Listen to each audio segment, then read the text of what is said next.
कल्पना करा, तुम्ही एका अतिशय सुंदर हिरव्यागार दरीत उभे आहात. समोर डोंगर आहेत, निळं आकाश आहे आणि तुम्ही एक छानसा फोटो काढण्याच्या तयारीत आहात. अगदी एक परफेक्ट सुट्टीचं चित्र. हो ना? पण अचानक हवेत सडक्या अंड्यांसारखा एक विचित्र दर्प पसरतो. तुम्हाला काही समजायच्या आतच तुमच्या बुटांखाली असलेली जमीन चक्क थरथरायला लागते. बापरे, हे तर अगदी एखादा हॉरर सिनेमासारखं वाटतंय. खरंच, तुमच्या छातीत एखाद्या मोठ्या स्पीकरच्या बेससारखी धडधड जाणवते आणि पुढच्याच सेकंदाला जमिनीतून उकळत्या पाण्याचा आणि वाफेचा एक प्रचंड मोठा खांब तब्बल 150 फूट हवेत उडतो. आणि तिथेच लोकांना समजतं की ते फक्त एका बागेत उभे नाही आहेत. अगदी बरोबर. वरवर पाहता तुम्ही एका नॅशनल पार्कमध्ये आहात, पण प्रत्यक्षात तुम्ही पृथ्वीवरच्या एका सर्वात मोठ्या, जिवंत आणि धगधगत्या ज्वालामुखीच्या झाकणावर उभे आहात. आणि हाच तो थरार आहे जो दरवर्षी लाखो लोकांना तिथे खेचून आणतो. म्हणजे आपण नेहमी निसर्गाकडे एका शांत आणि सुरक्षित दृष्टिकोनातून बघतो, हो ना? हो, अगदी तसंच. सखोल चर्चेत आपण ज्याला आपण एक डीप डाईव्ह म्हणतो. अगदी बरोबर. या डीप डाईव्हसाठी आपण encyclopedia Britannica, Yellowstone forever, the Times of India यांसारख्या अधिकृत स्रोतांमधली माहिती गोळा केली आहे.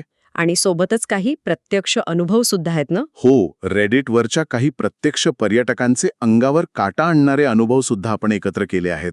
आपला उद्देश फक्त एखाद्या पर्यटन स्थळाचं वर्णन करणं हा अजिबात नाहीये. नक्कीच नाही. कसे यात सर्वात आकर्षक गोष्ट म्हणजे येलोस्टोन हे केवळ सुट्ट्या घालवण्याचं ठिकाण नाहीये, ती एक जिवंत भूगर्भीय प्रयोगशाळा आहे.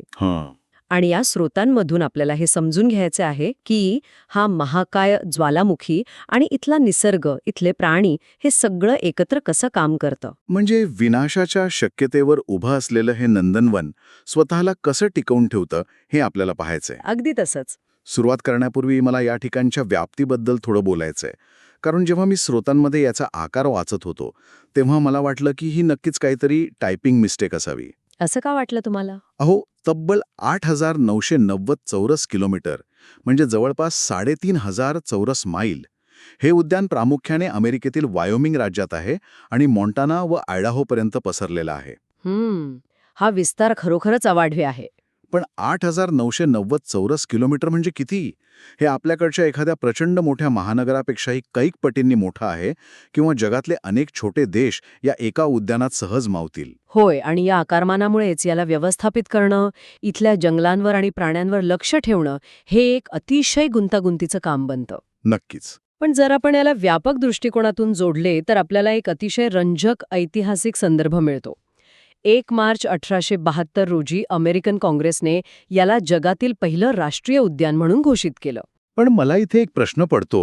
आपण 1872 बद्दल बोलतोय. हा तो काळ होता जेव्हा अमेरिकेत वाईल्ड वेस्टचा जोर होता. हो, तो काळ खूप वेगळा होता. लोक सोन्याच्या शोधात वेड्यासारखे फिरत होते, रेल्वेचे रूळ टाकण्यासाठी आणि शहरं वसवण्यासाठी प्रचंड प्रमाणात जंगलतोड सुरू होती. थोडक्यात सांगायचं तर निसर्गातून जेवढा पैसा काढता येईल तेवढा काढण्याची ती शर्यत होती. अगदी बरोबर. मग अशा काळात एखाद्याला अचानक असं का वाटलं की नाही, हा एवढा मोठा भूभाग आपण जसा आहे तसाच संरक्षित केला पाहिजे? हा विचार त्या काळातल्या आर्थिक गणितांच्या पूर्णपणे विरुद्ध नाही का? हा खूपच अचूक आणि महत्वाचा मुद्दा आहे. मी सांगते यामागचं कारण. सुरुवातीला जेव्हा काही अभ्यासक आणि शिकारी येलोस्टोनच्या या भागात गेले आणि त्यांनी परत येऊन तिथल्या गोष्टी सांगितली, तेव्हा लोकांनी काय प्रतिक्रिया दिली? कोणाचाच त्यांच्यावर विश्वास बसला नाही.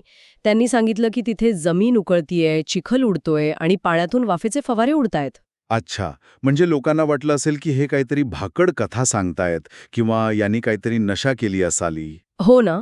जसं आजकाल इंटरनेटवर फेक न्यूज किंवा क्लिकबेट असतं, तसं काहीतरी लोकांना वाटलं असेल. अगदी तसंच. लोकांना वाटलं की या फक्त कल्पित कथा आहेत. पण नंतर जेव्हा चित्रकार आणि छायाचित्रकारांच्या टीम तिथे गेल्या आणि त्यांनी प्रत्यक्षात फोटो आणि चित्रे आणून दाखवली, तेव्हा मात्र पुरावाच समोर आला. हो, तेव्हा सरकारला आणि विचारवंतांना धक्काच बसला. त्यांना जाणीव झाली की हे ठिकाण इतकं अद्वितीय आणि मौल्यवान आहे की याला खाणकामासाठी किंवा लाकूड तोडीसाठी नष्ट करणं हा एक मोठा गुन्हा ठरेल. अरे वा. आणि त्यातूनच नॅशनल पार्क या संकल्पनेचा जन्म झाला. निसर्ग संवर्धनाचा हा निर्णय जागतिक पर्यावरण रक्षणासाठी खरोखरच एक मोठा मैलाचा दगड ठरला. म्हणजे एका अर्थाने त्या ज्वालामुखीच्या चमत्कारांनी स्वतःला नष्ट होण्यापासून वाचवलं असं म्हणता येईल. अगदी खरंय. आणि आता आपण या चमत्कारांबद्दलच थोडं सविस्तर बोलूया. स्रोतांमध्ये वारंवार एका शब्दाचा उल्लेख येतो, सुपर व्होल्कॅनो. रेडिटवर मी अनेक पर्यटकांचे अनुभव वाचलेत. लोकांचे अनुभव खूप रंजक असतात तिथे. हो, लोक तिथे जातात, त्या गरम पाण्याच्या झऱ्यांजवळ उभे राहतात. एका युजरने लिहिलं होतं की ओल्ड फेथफुल नावाचा गिझर उडण्यापूर्वी जमिनीतून जो एक खोल आवाज येतो तो थेट पायाच्या तडव्यांपासून छातीपर्यंत जाणवतो. हो, तो कंपन करणारा आवाज खरोखरच अंगावर काटा आणतो. लाखो लोक दरवर्षी तिथे जातात. पण मला सांगा, एका जिवंत ज्वालामुखीच्या वर उभं राहून आनंद लुटणं, हे म्हणजे एखाद्या प्रेशर कुकरच्या शिट्टीवर बसून मजा घेण्यासारखं नाहीये का? हे अगदी तसंच आहे. मग हे आतून नक्की काम कसं करतं आणि हे अचानक फुटून का जात नाही? यामुळे एक अतिशय महत्त्वाचा वैज्ञानिक प्रश्न निर्माण होतो. हे समजून घेण्यासाठी आपल्याला येल्लोस्टोनच्या प्लंबिंग सिस्टमकडे म्हणजे जमिनीखालच्या रचनेकडे पाहावं लागेल. ओके. या उद्यानाच्या जमिनीखाली मॅग्माचं म्हणजे अत्यंत उष्ण वितळलेल्या खडकांचं एक महाकाय भांडार आहे. ओके. म्हणजे जमिनीखाली अक्षरशः आगीचा समुद्र आहे असं म्हणता येईल. होय. आणि होतं असं की जेव्हा पाऊस पडतो किंवा हिवाळ्यातला बर्फ वितळतो तेव्हा ते पाणी खाली जातं. बरोबर, ते पाणी जमिनीच्या भेगांमधून आणि छिद्रांमधून खूप खोलवर झिरपतं. तिथे ते या मॅग्माच्या उष्णतेच्या संपर्कात येतं. आता साहजिकच उष्णतेमुळे हे पाणी उकळायला लागतं. बरं, पण जर ते पाणी उकळतंय तर त्याची वाफ होऊन ती सरळ वर का येत नाही?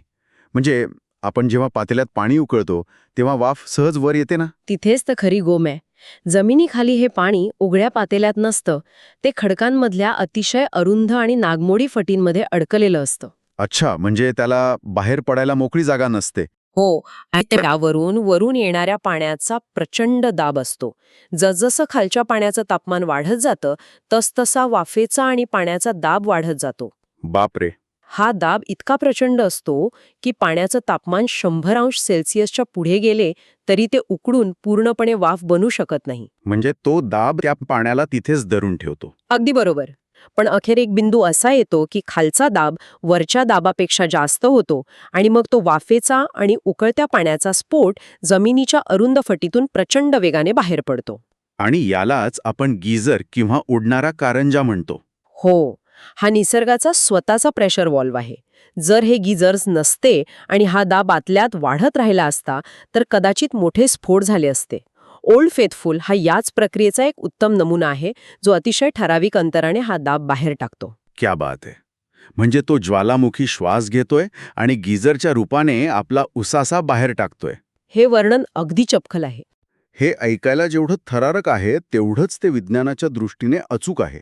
पण फक्त उडणारे कारंजेच नाही तर तिथे ग्रँड प्रिझमॅटिक स्प्रिंग सारखे रंगीबेरंगी चमत्कारही आहेत. हो, ते तर तिथलं मुख्य आकर्षण आहे.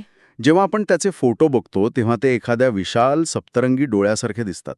मध्ये गडद निळा, मग पिवळा, मग केशरी. अगदी एखाद्या पेंटिंग सारखे. स्रोतांमध्ये असं म्हटले की हे रंग सूक्ष्मजीवांमुळे म्हणजे मायक्रो ऑर्गॅनिझम्समुळे येतात. पण माझं डोकं इथे चक्रावतं. का बरं? जर ते पाणी अक्षरशः उकळतंय तर त्यात जीवाणू जिवंत कसे राहू शकतात? आपण तर पाणी उकळून पितो जेणेकरून जीवाणू मरावेत. मग इथे ते कसे काय जगत आहेत?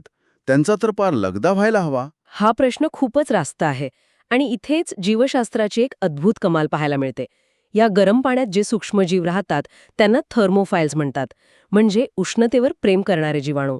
पण त्यांच्या पेशी या उष्णतेने नष्ट कशा होत नाहीत? कारण लाखो वर्षांच्या उत्क्रांतीतून त्यांनी स्वतःमध्ये काही विशिष्ट प्रकारचे प्रोटीन्स आणि एन्झाईम्स विकसित केले आहेत. अच्छा. सामान्य जीवाणूंचे किंवा मानवाचे प्रोटीन्स जास्त तापमानात विघटित होतात किंवा तुटतात, पण या थर्मोफाइल्सचे प्रोटीन्स अतिउष्ण तापमानातही स्थिर राहतात, त्यांची रचना मोडत नाही. म्हणजे ते उकळत्या पाण्यातही आरामात जगतात आणि स्वतःची वाढ करतात. अगदी तसंच. हे खरोखरच अविश्वसनीय आहे. पण मग ते वेगवेगळे रंग कसे तयार होतात? रंगांचं रहस्य पाण्याच्या तापमानात दडलेलं आहे. ग्रँड प्रिझमॅटिक स्प्रिंगच्या अगदी मध्यभागी पाण्याचा स्रोत असतो, जिथे तापमान सर्वात जास्त असतं. म्हणजे जिथून पाणी बाहेर येतं. हो, आणि तिथलं तापमान इतकं जास्त असतं की तिथे हे थर्मोफाइल्सही जगू शकत नाहीत. त्यामुळे तो मधला भाग एकदम स्वच्छ आणि गडद निळा दिसतो. हो, समजलं. पण जसं जसं पाणी मध्यभागाकडून कडांकडे पसरत जातं तसं तसं ते थोडं थोडं थंड होत जातं. या वेगवेगळ्या तापमानाच्या पट्ट्यांमध्ये वेगवेगळ्या प्रजातींचे जीवाणू वाढतात. म्हणजे वेगवेगळ्या तापमानाला वेगवेगळे जीवाणू. बरोबर. काही पिवळ्या रंगाचे असतात तर काही केशरी. त्यामुळे आपल्याला त्या स्प्रिंग भोवती रंगांची सुंदर वर्तुळे दिसतात. म्हणजे आपण जे रंग पाहतोले तो प्रत्यक्षात पाण्याचा रंग नसून वेगवेगळ्या तापमानात जगणाऱ्या जीवाणूंचा तो एक जिवंत थर्मामीटर आहे. होय, हे अगदी योग्य उदाहरण आहे. ही संकल्पनाच थक्क करणारी आहे. आणि याच भूऔष्णिक क्रियांमुळे मॅमथ हॉट स्प्रिंग्स सारख्या ठिकाणी सुंदर चुनखडीच्या रचना तयार झाल्या आहेत. हा संपूर्ण परिसर म्हणजे भूगर्भीय हालचालींचे जिवंत प्रदर्शन आहे. आणि म्हणूनच पर्यटक एवढा धोका पत्करून तिथे जातात. मानवी मानसशास्त्रच असं आहे की जिथे थोडा धोका असतो तिथेच आपल्याला जास्त आकर्षण वाटतं. हो, धोका आणि सौंदर्य यांचा हा निसर्गातील एक अत्यंत दुर्मिळ आणि अद्भुत समतोल आहे. नक्कीच. ठीक आहे, माणसं तर तिथे मजा बघायला जातात आणि सुरक्षितपणे परत येतात. पण आता आपण अशा गोष्टीकडे वळूया जी तिथे कायमस्वरूपी राहते. तुम्ही इथल्या प्राण्यांबद्दल बोलताय ना? हो, आपण एका उकळत्या वाफाळणाऱ्या जमिनीवर आणि हिवाळ्यात गोठवणाऱ्या थंडीत असलेल्या जागेबद्दल बोलतोय. तर्कशुद्ध विचार केला तर इथे कोणतीही जीवसृष्टी नसावी, हे एक डेड झोन असायला हवं. पण वस्तुस्थिती याच्या अगदी उलट आहे. हो ना. येलोस्टोन फॉरेव्हरच्या वन्यजीवांच्या माहितीनुसार तिथे अमेरिकन वायसन म्हणजे रानगवा, ग्रिझली अस्वल, लँडगे, एल्क यांची भली मोठी संख्या आहे. हो, आणि पक्ष्यांच्याही अनेक प्रजाती आहेत. एकीकडे उकळतं पाणी आणि दुसरीकडे हिंस्त्र प्राणी. हे शक्य कसं आहे? हेच येल्लोस्टोनचं आणखी एक मोठं आश्चर्य आहे. ज्या भूगर्भीय अस्थिरतेला आपण धोका समजतो, तीच अस्थिरता या प्राण्यांसाठी जीवनदायिनी ठरते. म्हणजे कसं? वास्तविक पाहता भूगर्भीय उष्णता या प्राण्यांसाठी, विशेषतः हिवाळ्यात, एक वरदान ठरते. थांबा, मला यावर तुम्हाला थोडं अडवायचं आहे. हो, विचारा ना. स्रोतांमध्ये असं म्हटलंय की भूगर्भीय उष्णतेमुळे तिथे बर्फ साचत नाही आणि ते एक हीटरसारखं काम करतं. अगदी बरोबर. पण जर जमीन इतकी गरम आहे की ती हिवाळ्यातला जाड बर्फ वितळवू शकते, तर त्या गरम जमिनीवर चालताना बायसनच्या किंवा इतर प्राण्यांच्या पायांचे खूर भाजत कसे नाहीत? हां, खूपच सूक्ष्म आणि उत्तम प्रश्न आहे. म्हणजे ते स्वतःला रोस्ट होण्यापासून कसे वाचवतात? त्यांना कसं समजतं की कुठे उभं राहायचं आणि कुठे नाही? याचं उत्तर मायक्रोक्लायमेट्स किंवा ज्याला आपण सूक्ष्म हवामान म्हणतो, त्यात दडलेलं आहे. येलोस्टोनची जमीन सगळीकडेच एकसारखी उकळती नसते. अच्छा. तिथे एक प्रकारचं तापमान संक्रमण म्हणजे ट्रान्झिशन झोन असतो. गरम पाण्याचे झरे आणि गोठवणारी थंडी यांच्यामध्ये काही भाग असा असतो जिथली माती फक्त उबदार असते. म्हणजे अगदी परफेक्ट तापमान. हो, इतकी उबदार की तिथे बर्फ साचत नाही आणि प्राण्यांना खाण्यासाठी गवत उघडं राहतं. पण इतकीही गरम नसते की त्यांचे पाय भाजतील. म्हणजे या प्राण्यांना एक प्रकारची नैसर्गिक समज किंवा इन्स्टिंक्ट आली आहे. अगदी. हजारो वर्षांच्या वास्तव्यामुळे या प्राण्यांनी स्वतःच्या डोक्यात त्या परिसराचा एक सुरक्षित नकाशाच तयार केला आहे. त्यांना बरोबर माहीत असतं की डेंजर झोन कुठे सुरू होतो. बापरे, निसर्गाची ही कमाल आहे. हिवाळ्याच्या कडाक्याच्या थंडीत जेव्हा इतर जंगलांमधले प्राणी बर्फात अन्न शोधण्यासाठी तडफडत असतात, तेव्हा येल्लोस्टोनमधले बायसनचे कळप या गरम पाण्याच्या झऱ्यांच्या आजूबाजूला आरामात उभे राहून ऊब घेताना दिसतात. वा, म्हणजे जो ज्वाळामुखी आपण फक्त विध्वंसक मानतो, तोच हिवाळ्यात या प्राण्यांसाठी जीवनरक्षक बनतो.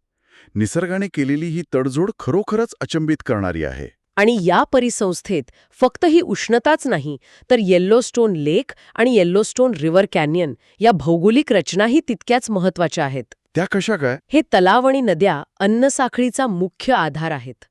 पाणी असल्यामुळे तिथे मासे आणि इतर जीवजंतू येतात, ज्यांच्यावर मोठे प्राणी अवलंबून असतात. आणि ग्रिझली अस्वल. होय, आपण जर फक्त भूगोलाचा विचार केला तर हे सगळं निर्जीव वाटतं. पण डोंगर, दर्या, तलाव आणि भूगर्भातील ही प्रचंड उष्णता, हे सगळे घटक मिळून एक अशी जिवंत परिसंस्था तयार करतात जी स्वतःमध्ये परिपूर्ण आहे. खरंच, भूगोल आणि निसर्गाची ही जी काही अफलातून सांगड घातली गेली आहे, ते पाहण्यासाठीच आपण सर्वजण तिथे जातो. तर मग आजच्या या सखोल चर्चेतून आपण नेमके काय शिकलो? जर आपण या सर्व स्रोतांमधून मिळालेली माहिती एकत्र केली, तर एक गोष्ट अगदी स्पष्ट होते. की येलोस्टोन हे केवळ जगातील पहिलं राष्ट्रीय उद्यान नाहीये. बरोबर, तर ते एक जिवंत भौगोलिक आश्चर्य आहे. 8,990 चौरस किलोमीटरमध्ये पसरलेलं हे ठिकाण आपल्याला शिकवतं की निसर्गातील अत्यंत विध्वंसक शक्तीसुद्धा एका अत्यंत सुंदर आणि संतुलित परिसंस्थेला जन्म देऊ शकते. अगदी सुपर व्हॉल्कॅनोसारखी शक्तीसुद्धा. होय, आणि दुसरी महत्वाची गोष्ट म्हणजे 1872 मधील तो संवर्धनाचा निर्णय. जो खरोखरच क्रांतिकारी होता. जेव्हा जगाला निसर्गातून फक्त नफा कमवायचा होता तेव्हा काही लोकांनी दूरदृष्टी दाखवून हा भाग संरक्षित केला. हा निर्णय मानवजातीची निसर्गाप्रती असलेली जबाबदारी दर्शवतो. नक्कीच. आज आपण जे जगभरात राष्ट्रीय उद्यान पाहतो त्याचा पाया तिथेच रचला गेला. पण आजच्या या चर्चेच्या शेवटी माझ्या मनात एक वेगळाच आणि थोडासा अस्वस्थ करणारा विचार घोळतोय. कोणता विचार? आज आपण येलोस्टोनच्या या मनमोहक सौंदर्याचा आस्वाद घेत आहोत. आपण तिथे जातो, सुरक्षित वाटण्यासाठी लाकडी पूल बांधतो, माहितीचे बोर्ड लावतो आणि याला आपलं नॅशनल पार्क म्हणतो. जणू काही आपण या निसर्गावर नियंत्रण मिळवले आहे असा आपला समज असतो. हो ना. पण आज आपण जे समजून घेतलं त्यावरून एक प्रश्न पडतो. जमिनीखाली जो दाब या उद्यानाला जिवंत ठेवतोय तोच जर कधीतरी नियंत्रणाबाहेर गेला तर या आपल्या लाकडी पुलांचं काय होईल? हा खरोखरच अस्वस्थ करणारा प्रश्न आहे. आपण खरंच येलोस्टोनचं रक्षण करत आहोत की हा महाकाय ज्वालामुखी फक्त काही काळासाठी आपल्याला सहन करत आहे? आपण एका प्रेशर कुकरच्या झाकणावर बसून स्वतःला सुरक्षित मानत आहोत, पण निसर्गाची ही अनिश्चितता केव्हाही तिचं रौद्र रूप धारण करू शकते. आणि हीच निसर्गाची खरी ताकद आहे. याच एका विचार करायला लावणाऱ्या प्रश्नासोबत आज आपण इथेच थांबूया. पुन्हा भेटू एका नवीन डीप डाईव्हमध्ये.